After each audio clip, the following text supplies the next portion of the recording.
In this video, I'll show you how to change your Facebook page category in 2025, which is crucial for helping the right audience find your business or brand.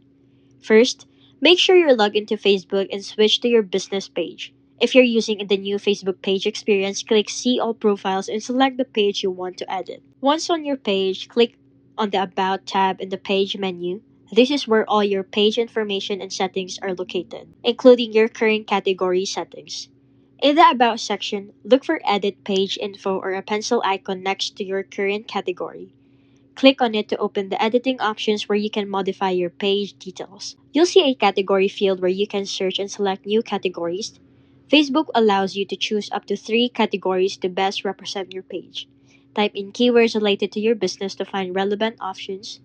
After selecting your new category, scroll down and click Save Changes to apply the updates. Your new categories will now appear on your page and would help with discoverability.